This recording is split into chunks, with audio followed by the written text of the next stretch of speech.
Hi everyone, welcome. I'm Stephen Anderson. I'm a student at Charles Sturt University in the Bachelor of Health Medical Science.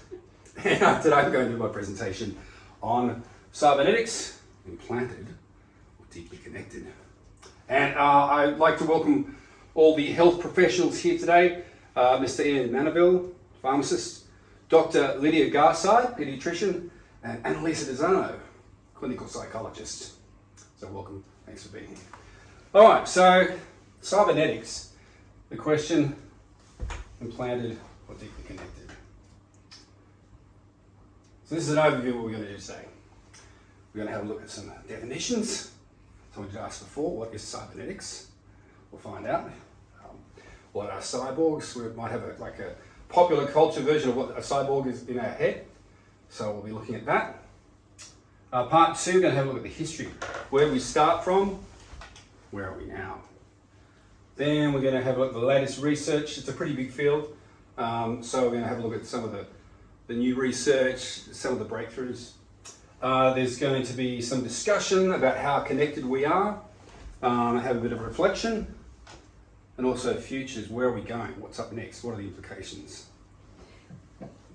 So what is a cyborg? And what is cybernetics?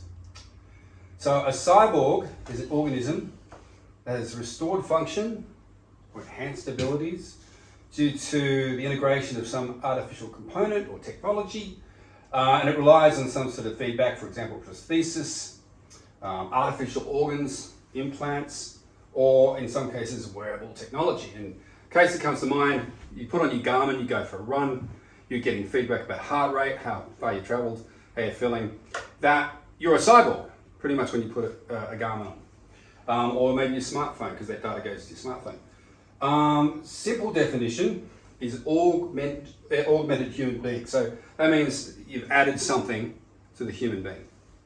And the ANU, Australian National University, great university, defines cybernetics, it's really broad, as the intended and unintended consequences of technology for people and the planet.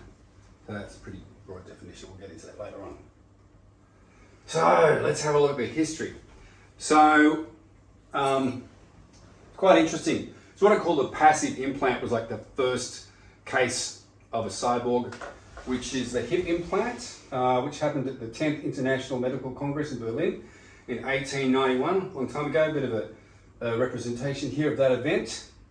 And yeah, it was actually Professor Themistocles Gluck had used ivory to replace the femoral heads, which is the top of your femur, it's the ball, into patients' hip joints, which were destroyed by tuberculosis.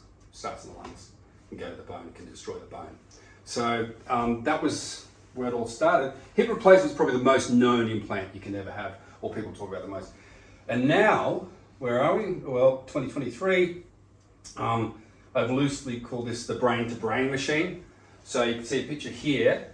We've got a man with like a wireless headset, and it's a wireless brain-to-brain system. And this research has enabled motion control of a cyborg cockroach. So they've got a cockroach, and they put this surgically implanted micro stimulator into it, and then basically it generates invasive electrical nerve brain stimulation. So that guy's thinking where the cockroach should go, and then the cockroach is forced to go there. So it's pretty groundbreaking, and it's a long journey from the hips to where we are now. I guess the thing about that, you can ask with the latest connections like brain to cockroach, Wi-Fi, is it a gimmick? Is it real? It sounds like science fiction. But the larger questions about that I'm asking today are we implanted? Like we initially, passive hip plant, the doctors whacked it in, away you went, but it wasn't self-aware, and you just activated your muscles and you got around with your implant. But it wasn't much deeper than that. But with the newer technology, are we attached? Well, the question is, are we merged? How merged are we? And also, these kind of connections, are they useful? Why would you want to if you've got a perfectly functional human being, why would you want to augment them? And if so, how merged are we, and what are the implications of these connections? these are the questions raised by the fact of the very existence of implants, etc. So looking at degrees of connection, so this here is called an apicema mask. And the first time I saw this, the video, they have a bunch of people wandering around the forest with these on. And it's a soft robotic mask that uses biometric sensors and augmented reality, digital layer to exaggerate and translate your human expressions. So basically it reads your facial expressions, and the user basically the mask translates their emotional status. And in the video, it's actually cosmetically, it's very interesting, but it's a bit grotesque because the way it reacts is it fills the mask. It's like a bunch of sacks with fluid, and the fluid expands and it's different colors depending on your emotional state, which is really interesting. But my first question when I saw that was why, okay? There are some biomedical applications, like if you have locked-in syndrome, where you're completely paralyzed, you can't relax, you have no human expression. Maybe that kind of technology would be useful for you. Someone like Stephen Hawking, perhaps. But the drawbacks of this is there's only 6 states that they've measured in the emotion that it can react to and give out. And the other thing is, so I don't know how much range this has. And also, why would I want to broadcast my emotions if I'm a whole human being? There's a whole argument about that. It's wearable, but I don't think it necessarily is a connection. It's more like a mask. However, there have been other cybernetic breakthroughs which are deeper. So we're going to look at these, a few of these. We've got tissue integration, which is about, and this is a large field, there's a lot of different research, but these are 3 I've cherry-picked. Tissue integration developments in biocompatible materials like polymers. Then there's nanotechnology, which is, we'll get into the scale of how small nanotechnology is, small particles, and also application where it's used, and also 3D bioprinting, which is basically, as it implies, printing 3D organs, just like you would a piece of A4, but in 3 dimensions with different materials, and the results you get from that. And we can see here this very elegant looking gentleman who is in fact a science officer in the movie Alien, who's in fact a synthetic human being but looks real. Now he's actually an android, which is different to a cyborg, because an android is a completely synthetic person, right? They're a pure robot. Whereas a cyborg, you're a mixture of technology and human being. But in a synthetic android state, it's still relevant because, as it says here, android is a humanoid robot, other artificial being often made from flesh-like material. And that is where the technology is heading right now. Tissue integration. So a bit of information here. But now we're in an age of smart materials and responsive properties. And so you have these implant surfaces. So a lot of the true integration relies on the surfaces meeting together, machine and human, and being able to integrate properly. And now we're sort of getting down to that nano level with the research. And one of the things the body does, it likes to inflame and reject foreign objects. So these materials are designed to prevent that, or prevent rejection. And there's been advances in functional coatings for improved tissue integration, including parylene, which is in figure F here, and also below.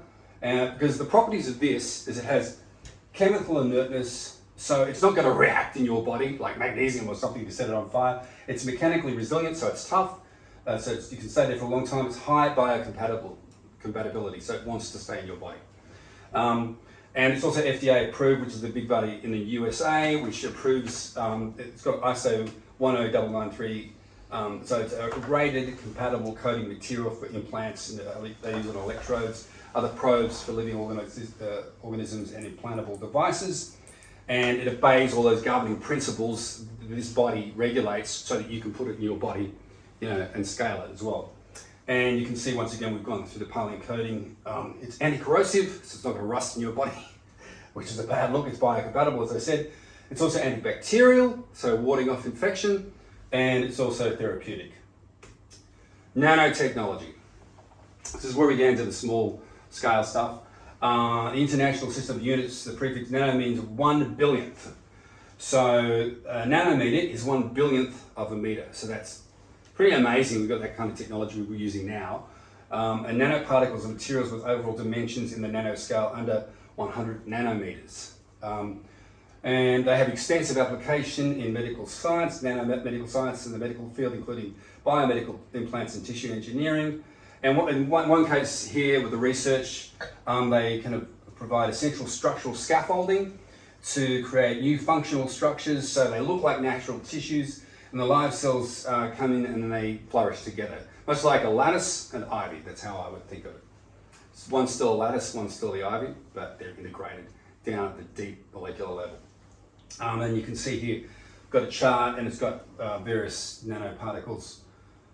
You can see organic types and inorganic types, so metals, metal oxides, and quantum dots. Bioprinting. So, just how are we going for time there, out of curiosity? 15 seconds to 12 minutes. So you're... Great. Yeah. Thank you. So with bioprinting, as the name implies, it's just three-dimensional bioprinting is utilization of 3D printing techniques to combine cells, growth factors, and or biomaterials to fabricate biomedical parts, often with the aim of imitating natural tissue characteristics. And it enables scientists to precisely engineer tissues. There's a place called the Wake Forest Institute in the US, and they have regenerative medicine scientists, and they've been doing this for a long time. And they've been able to use 3D printing to create the laboratory in the lab, essentially like mini kidneys and mini livers. And one of the, I get the question I asked before, like why would you want to do this kind of thing, is that say there's an organ shortage because not everyone wants to be a donor. So this would in the future replace organ shortages, or get a patient, like keep them alive and build a bridge so they can get to transplant. It'll buy them some time. And you can see this thing on the right is a 3D printed air sac. It acts like a lung. This is real, and it also this is from a video. This thing actually inflates, deflates like a lung sac. That's where the technology is right now. So let's get onto a bit of discussion. How connected are we? We discovered the fact right before that a prosthetic doesn't necessarily, I'm wearing a mask, doesn't mean it's really connected to me. And I guess the question is this really, we're getting towards indiscernible humans and machines, or is it just a bit of fantasy? There have been a lot of stunning breakthroughs, but they did in one case create, that human liver's got like 500 functions, but some of the universities that are growing these liver models, they can only recreate one function out of 500. So there's a long way to go. But true and deep integration, these are my thoughts. It's a long way off, but if you look at the advances in technology from the moon landing and Kitty Hawk, it was 66 years from the first flight by the Wright brothers to the moon landing. So progress is only limited by computational data barriers, and they increase exponentially over time. So I'm pretty confident we'll get there pretty quickly too. And Elon Musk just announced the first Neuralink is going to happen soon. So, what are the implications for the future to round things up? Early definitions of cybernetics, they are about the intended and unintended consequences for human beings and the planet. So, the intended things, obviously, are the good things, like making organs, curing disease, making the world a better place. Unintended, things like, these are also off the top of the head, IP. Imagine if you bought on the black market, like a fake liver, which was a knockoff of a really good one in the future, and then someone said, you can't have that because that's my intellectual property, give it back to me, and then you die because you needed the one and you couldn't afford so legislation, ethical issues of replacing human, when does a human being become non-human? Is it like at 51%? And where are we going? The worst case scenario would be Skynet. They become self-aware and the cyborgs are ruling the earth. I've been naughty and going to popular culture there, but that's kind of a roundup of where we are with cyborgs, cybernetics, and now I'd like to open the floor for any questions that people have for the next 5 minutes.